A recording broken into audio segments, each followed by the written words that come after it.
We are back on Inside Politics. Our guest today, longtime Tennessean reporter and editor Dwight Lewis, and now David Ewing, who's a Nashville historian. David, let me start with you. What happened last weekend? We started with a very peaceful rally, protest march down at the state capitol. Then suddenly, when it moved towards the downtown police precinct, there was some cars vandalized, police cars vandalized, other kind of problems.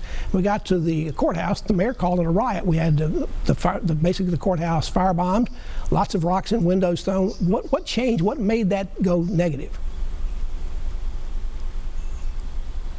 It's probably lack of an understanding of history and the rich legacy that very young people, students, Tennessee State, Fisk University, and American Baptist College led a movement and changed history based on the segregation of lunch counters and other public spaces. And it all kind of came into one day on April 19th when C. Alexander Luby's house was bombed. 4,000 students marched on the courthouse. The very courthouse was vandalized. And it was there that the civil rights movement got national attention, and everyone was paying attention to what these young people were doing. And Dwight, there was a plaque commemorating what happened there when they marched on the courthouse in 1960, and that was destroyed by some of the protesters. They actually used it as projectiles and rocks to break out the windows. Obviously, the people involved there, Dwight, didn't understand the history of that building. I think you're right, Pat, and I agree with what David said. I think one of the things I think you have to do is, if you're leading the demonstration, you have to make sure who are the participants, and you have to keep an eye on the participants and not just let people come in from the outside. You have to watch who's involved, who's taking part. Now, the police chief also indicates, David, that they sort of underestimated how many police they needed down there, although they certainly had a lot in the downtown area. Was this a situation where perhaps they also sort of thought that Nashville had a history of being a moderate city and things like this? We've had several marches in Nashville in the recent years, blocked the interstate, even interrupted a Metro Council meeting, but had been no violence. Did they underestimate that this time? I think we were all taken by surprise that this peaceful protest, morphed into something later on that evening where violence was committed on Lower Broadway and outside the courthouse. Because we had had such a great history of nonviolence and marching, it's ironic that that same courthouse was the place where Diane Nash and John Lewis spent time in jail.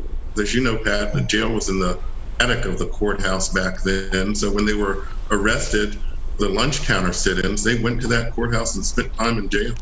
Dwight, the people that were involved in that. Go ahead, Dwight.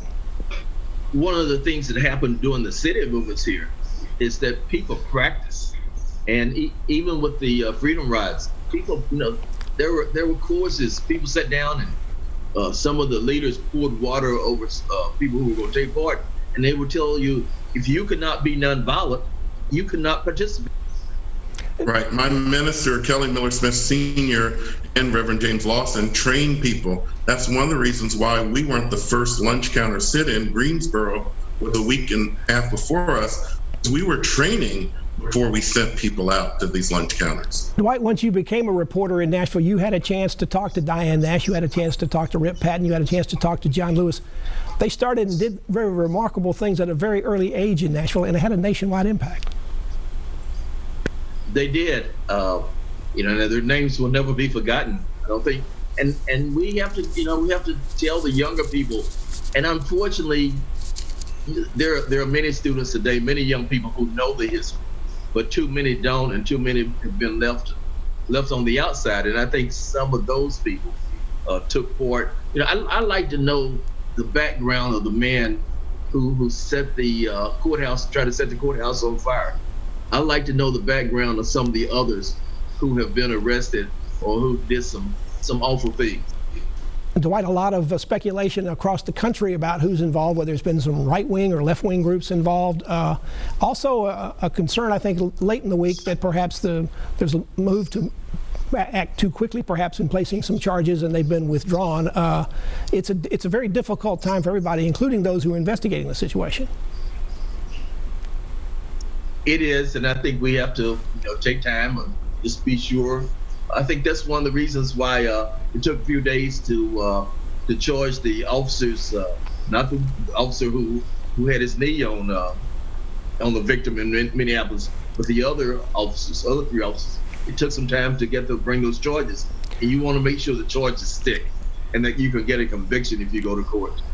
David, are there? Diane Nash. Go ahead, David. I was going to say Diane Nash and John Lewis knew that they were going to get arrested, and they prepared for it. And the difference is today, some of these people that made damage to our courthouse in Lower Broadway just wanted to be vandalized and didn't care about the consequences, I guess. David Ewing, Nashville historian, and also Dwight Lewis, former editor and longtime reporter at the Tennessean, are our guests on Inside Politics, talking about the events of this past week in terms of civil unrest across the country. Our conversation continues on the other side of these messages.